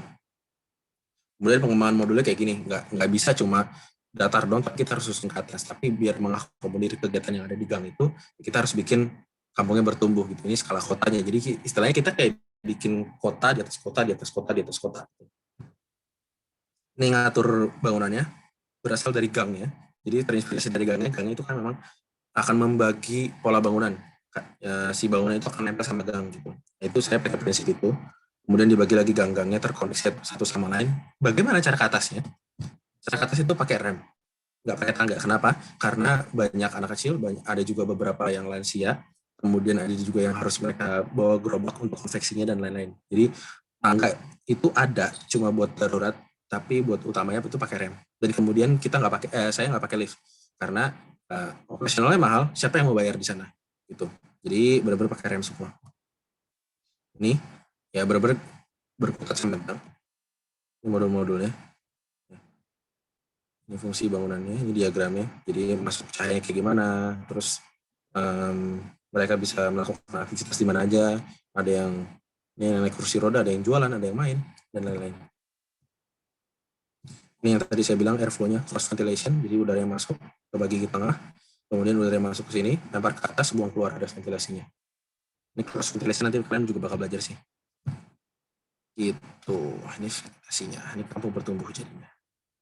Hasil jadinya seperti ini. Nah, lanjut ya. Dari sini, saya skip aja karena udah ada. Nah, ini ada tipsnya. Tipsnya itu diusahakan ya, seminar itu nyambung sama tugas akhir. Karena hubungannya juga erat, biar nggak nyusahin, nggak mikir 2 kali, pengerjaan lebih cepat. Dan juga harus peka, lihat, dengar, renungkan hal-hal di sekitar. Cari topik tuh nggak harus jauh-jauh. Kayak misalnya, kalau saya ya dapetnya karena ya dulu pernah ngikutin sama Bu Rima juga gitu penelitian, jadi udah dapat datanya duluan. Kayak saya pikir ngapain cari yang susah-susah lagi, datanya udah ada, saya udah tahu tempatnya, udah pernah wawancara di sana dan lain-lain, udah kasihin aja. Kemudian ide itu bisa datang dari mana aja. Kalau modular, saya dapetnya dari tempat saya kerja yang tadi Orbit Gear itu. Jadi perusahaan tas tapi dia modular gitu, bisa ditambahin ini, tambahin itu, tambahin ini. Kayak wah menarik juga nih kalau misalkan bangunan bisa dijadiin modul gitu. Dan itu juga dari research juga, dari referensi yang udah ada. Kemudian berbicaralah dengan data dan analisis. Tunjukkan juga dengan diagram. Karena nggak semua orang tuh ngerti tentang nggak malas juga kali baca tulisan banyak-banyak gitu. Kemudian juga jangan berasumsi atau judgement. Kemudian juga tadi yang saya bilang analisis bukan untuk memenuhi kewajiban, tapi ya itu jadi modal kamu untuk mendesain gitu. Dulu Kaprodi saya, Pak Hendriko pernah ngomong, kalau misalkan lagi ngedesain, udah analisis, jembrengin aja analisisnya di layar atau di mana atau di dinding, tempel di dinding, liatin, mereka akan ngomong sendiri ke kita. Ini desain harus diapain, gitu. Karena ya analisis itu akan berbicara gitu, kayak misalkan arah mata angin, arah matahari dari mana, ya nanti kita bisa tahu bukanya harus di mana, gitu loh. Terus misalkan orientasi bangunannya harus kemana, yang paling sering diakses itu yang mana, itu kan datangnya dari analisis. Gitu. Jangan sampai analisis males-malesan gitu loh. Nah, terus kemudian jangan malas mikir, karena hasilnya itu bukan buat siapa-siapa, tapi untuk kamu sendiri gitu. Dipikirin aja gitu loh, karena nanti pas hasil akhirnya akan terbayarkan sendiri gitu. Kemudian kalau bisa milih ya, pilihlah dosen pembimbing yang ngerti kamu gitu loh. Ngerti ngerti pembahasan kamu, ngerti cara komunikasi dengan kamu, bisa nge-push kamu juga, karena ya kayak ginian butuh effort, butuh waktu, pasti ada masa jenuhnya gitu. Nah kalau kamu cocok klop sama dosennya bakal bisa nge-push kamu kayak, masa segini aja sih hasil kamu? Masa kamu mau ngulang tahun depan? Nah, yang kayak gitu-gitu, itu kan bisa jadi motivasi. Jangan sampai itu malah jadi ngedownin kamu. Kemudian saya lupa tulis di sini, jangan lupa asistensi, dan jangan takut sama asistensi. Asistensi itu bukan buat nyalahin kamu, tapi buat bikin kamu bisa lebih benar lagi. Bisa bikin kamu tuh tepat sasaran. Jadi jangan sampai kelupaan sama yang namanya asistensi gitu loh. Sering-sering aja. Dulu saya asistensi sama Bu Irma juga sampai malam-malam. Dulu pas ngerjain seminar pun itu sampai jam 4, jam 5 pagi kalau nggak salah satu rombongan itu di tempatnya Bu Irma ngerjain ngetik-ngetik itu kayak diperbaikin dan asistensi dan segala macam gitu. Ya seru, it's memorable juga gitu. Dan jangan lupa, ini penting banget, tidur jam 12 atau maksimal jam 2. Kalau kamu tidur di atas itu, nanti the whole next day-nya itu kayak ya habis tenaganya gitu. Ini kadang-kadang overlook banget dan penting banget gitu. Tidur tuh harus cukup gitu. Karena dengan kamu tidur, otakmu akan lebih refresh gitu untuk ngerjain dengan konsentrasi yang sangat tinggi. Itu pasti bakal berguna banget tidurmu itu. Ini ada tips juga. Peraturan daerah, SNI dan lain-lain standarnya itu berguna banget. Jangan sampai ketinggalan. Ini harus dicari. Kemudian temuan buku, literatur, terus juga jurnal juga harus ditemukan sebelum memulai semuanya. Jangan sampai ntar udah mulai nggak ada. Kemudian referensi itu buat dibaca, buat dicari tahu bagaimana sih si arsitek ini ngedesainnya kayak apa sih, metodenya kayak apa. Jangan cuma dicontoh visualnya doang, jangan cuma dicontoh ini desainnya bagus, bagus ya kayak gini, gue coba atau kayak gitu. Itu nggak benar sama sekali. Kalian harus tahu bagaimana dia ngolah datanya, bagaimana mereka mendesainnya, sehingga kamu bisa kontak itu si metodenya, bagaimana dia bisa merancang itu gitu. Jangan sampai referensi itu cuma dijadiin kayak bagus ya kayak gini bentukannya gitu. Karena itu cetek banget. Kemudian ini ada triknya tadi gunakan privilege, karena dulu saya ikutin penelitian, ya saya dengan sangat mudah mendapatkan datanya gitu. Terus pemahaman tentang masalahnya udah ada dipupuk dari dulu. Saya melakukan ini kayak setahun sebelum saya memulai seminar, jadi udah duluan ke sana gitu. Dan the whole proses itu sebenarnya 2-3 tahun saya nyelesain dari penelitian, seminar, sampai KTA. Dan hasilnya seperti ini gitu. Dan juga kita harus think ahead before anyone else. Ketika orang lain masih mikirin kayak, aduh mau apa ya? Terus ya harus udah think duluan ke depan gitu. Maaf, sisanya udah saya ngomongin. Gimana? Oke, waktunya udah habis. Mohon maaf ya, Kak. Oke. Sayang banget ya toolsnya. Toolsnya cepet sih, gak nyampe 5 menit, 2 menit deh. Sabar ya. Oke, boleh. Oke, boleh, Kak. Nah, kalau saya yang gunakan planner itu pakai Notion. Notion itu buat ngatur jadwal, buat ngatur to-do list kayak apa aja, diorganize. Kalian bisa search sendiri, lihat di YouTube cara orang pakai Notion kayak apa. Itu guna banget. Kemudian buat bikin data, mencari data tentang lokasi sekitar pakai Mapper. Terus buat data fisik pakai Format buat dapetin arah arah mata angin, arah udara. Kemudian Green Building Studio buat dapetin kelembapan, data fisik dan lain-lain. Kemudian untuk brainstormingnya saya pakai Google Spreadsheet tadi buat data-data segala macam. Lucy Chart tadi buat bikin chart itu, Lucy Chart namanya. Kemudian pakai Notion juga untuk ngatur segala macam. Kemudian untuk ngedesainnya pakai BIM. Kalau di UMN banyak banget yang pakai BIM. Kebetulan saya pakai ArchiCAD. Gitu. Jadi semuanya pakai ArchiCAD semua. Dari gambar-gambar juga pakai ArchiCAD semua. Juga pakai Rhinoceros sama SketchUp. Render engine-nya pakai banyak, terserah mau pilih apa aja. Tapi kalau saran saya pilih satu, pelajarin, pahamin, ahliin gitu. Jangan sampai kalian pindah-pindah aplikasi. Kemudian untuk post production-nya ada Photoshop, InDesign buat bikin presentasinya. Kemudian ada Premiere Pro buat bikin si video. Gitu. Kalau gambar kerjanya pakai si ArchiCAD bisa jadinya kayak gini. Harus pakai CAD. Bayangin kalau pakai CAD pusingnya kayak apa. Kalau ini kita bikin 3D udah jadi semua sama gambar-gambar kerjanya, tinggal tambahin notasi aja. Cuma problemnya kita harus bikin asetnya dari awal, bikin materialnya dari awal, bikin arsirannya dari awal, sehingga kalau kita bikin potongan, nanti gambar yang udah ada ini, arsirannya udah terbentuk dengan sendirinya karena kita udah bikin asetnya dari duluan gitu. Ini saya bikinnya nggak ada pakai CAD sama sekali. Ini totalnya ada 44 gambar. Dan ini banyak banget ya. Jadi kalau kebayang aja kalau nggak pakai BIM itu kayak apa. Ini tinggal diekstrak aja dari 3D-nya. Oke, thank you. Sorry, agak ngaret. Oke, terima kasih kepada Kak Theo untuk sharingannya. Wah, asik banget ya. Gila. Tepuk tangan dong untuk Kak Theo. Guys, tepuk tangan dong reaction-nya. Tepuk tangannya lewat reaction aja, banyak teman-teman. sekali. Wah, oke. Wih, tadi tuh asik banget ya sharingannya Kak Theo. Dan pastinya kayak ngasih insight baru nih buat teman-teman di sini. Benar banget, Jayas. Ini juga sekalian menjawab pertanyaan-pertanyaan teman-teman yang tadi mungkin penasaran ngerender tuh bagusnya pakai apa sih? Buat gambar kerja tuh harus bagusnya pakai apa sih dan segala macam. Nah, kalau seperti itu, seperti biasa, abis sharing, kita buka sesi tanya jawab. Kepada teman-teman yang mau bertanya mengenai sesi kedua, dipersilakan menulis pertanyaannya di kolom chat. Atau juga bisa raise hand, biar kita bisa panggil dan menyuarakan pertanyaan-pertanyaannya. Keren banget Kak Theo dan Kak Erik. Pada muji ini malah. Ayo, ini sesi Q&A dulu nih. Ayo yang lagi guys, ayo bisa bertanya gini loh. Ayo silakan yang ingin bertanya.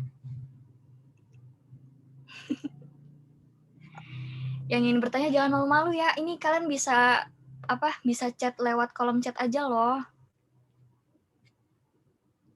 Oke deh, kalau misalnya nggak ada yang nanya ya, aku pengen nanya nih Kak. Ada nggak sih Kak tips dan trik buat mempertajam analisis SWOT selain yang tadi itu? Kita bisa lihat dari aspek apa aja sih supaya bisa tepat sasaran SWOT-nya? Karena kan biasa kalau misalnya kita menganalisis, apalagi kita buat SWOT itu pasti kayak boyar kemana-mana gitu loh Kak. Berarti agak kurang ngerti. Oke, gini Kak, gimana tips dan trik untuk mempertajam analisis SWOT kita? Soalnya kalau misalnya aku kan baru semester 4 dan aku biasa kalau misalnya menganalisis SWOT itu bisa out of the topic gitu loh Kak. Oke. Sebenarnya apa ya?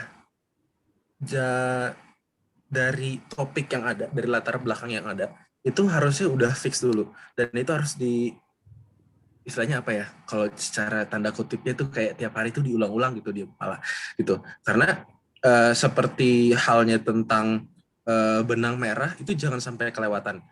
Gimana cara biar kita nggak kelewatan atau keluar dari itu? Balik lagi setelah kita nulis si SWOT-nya itu atau menganalisis si SWOT-nya itu, kayak cross check sebenarnya. Ini poin yang gue omongin ini udah sesuai belum ya sama topik yang gue omongin? Kata kuncinya ada nggak ya di sini? Gitu. karena kita kalau misalkan mau mempermudah kita pakai kata-kata kunci gitu. Kayak tadi saya pola bermukim, adaptasi, terus ada transformasi itu buat seminar. Kalau buat TA-nya itu lebih ke modulnya permukiman bertumbuh dan lain-lain gitu. Jadi pas kita bikin si SWOT-nya itu balik lagi nih, cocok nggak sama kata kuncinya, cocok nggak sama si benang merahnya gitu. Dan satu hal yang mungkin agak overlook juga, ketika kita sudah selesai menyelesaikan sesuatu, jangan cepet bilang oke, selesai, tinggalin. Jangan jadi kayak datang kerjakan lupakan. Tapi begitu apa kita udah selesai, kita cross check lagi. Ini gue bener nggak? Ini gue bener nggak? Dan mungkin dibantu juga sama dosen gitu. Pas ditunjukin mungkin ada yang salah atau gimana ya. Tadi saya bilang makanya jangan takut asistensi karena kalau kamu salah, kamu pasti kasih tahu gitu. Istilahnya gitu. Oke, baik. Terima kasih ya, Kak. Berarti intinya kita harus sering-sering cross check, terus harus sering-sering asistensi. Itu jangan pernah takut ya, guys, untuk asistensi sama dosen karena itu kita bisa tahu kesalahan kita apa gitu ya. Oke. Ini ada yang pertanyaan nih di kolom chat. Dari Charles Himawan. Kak Teo mau nanya, cara dapetin data fungsi dari tahun ke tahun itu gimana, Kak? Caranya minta data dari pemerintah. Oke, kalau buat data fungsi dari tahun ke data fungsi. Oh, kalau data fungsi dari tahun ke tahun itu sebenarnya dari data seminar, data dari penelitian yang dulu sama Bu Irma gitu. Udah dapat sebelumnya kayak apa, kemudian kita observasi di tahun tertentu, kemudian saya observasi lagi pas lagi seminar. Jadi sebenarnya ngambil datanya itu, kalau saya pribadi ada 2 kali, tapi buat ekstrak data dari penelitiannya ada yang 1 kali itu, yang penelitian dari Bu Irma sebelumnya. Gitu.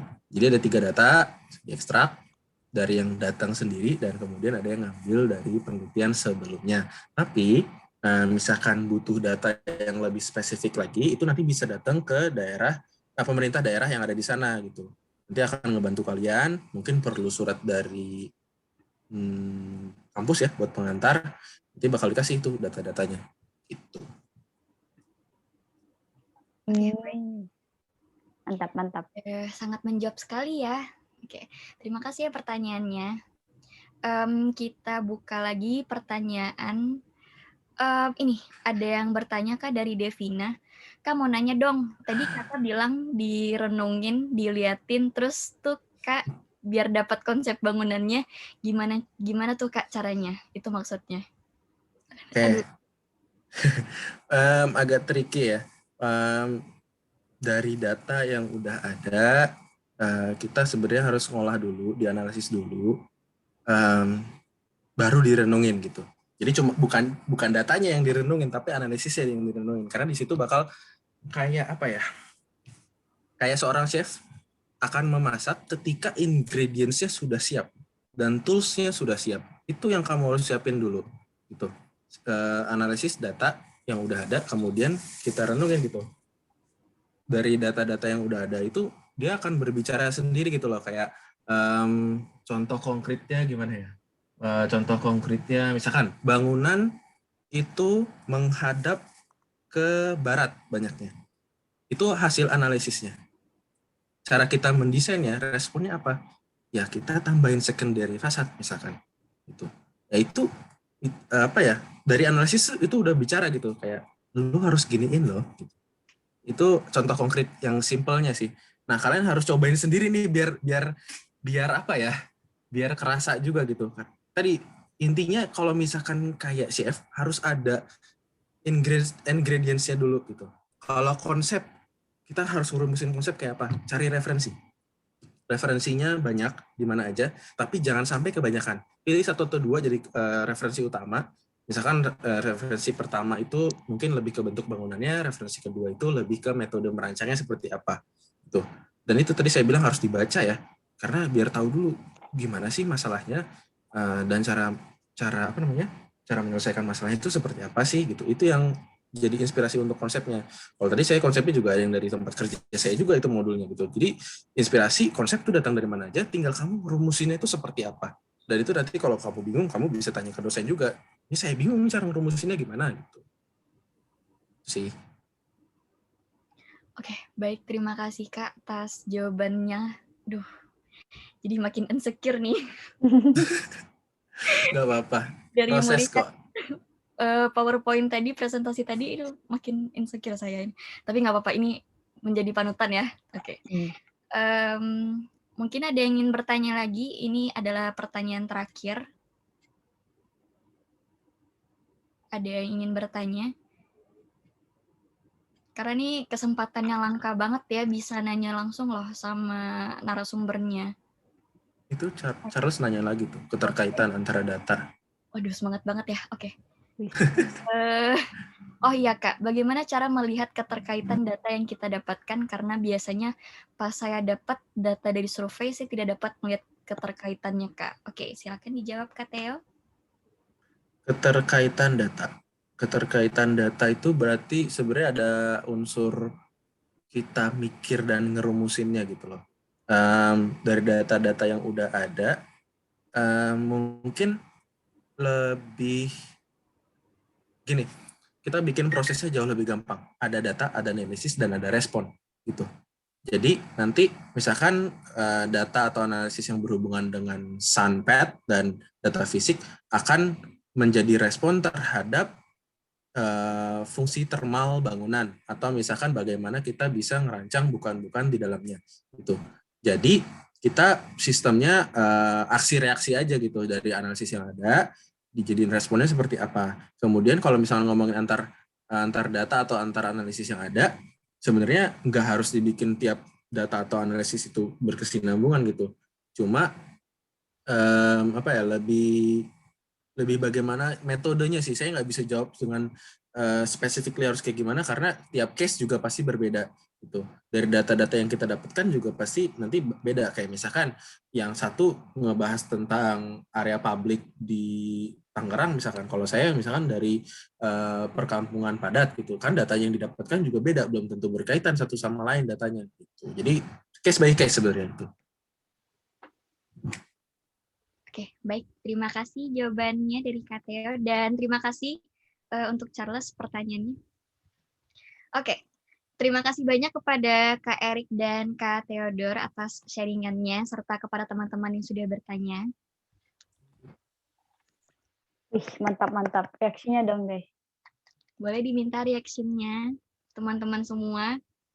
Ini yang sudah sangat memuaskan rasa ingin tahunya.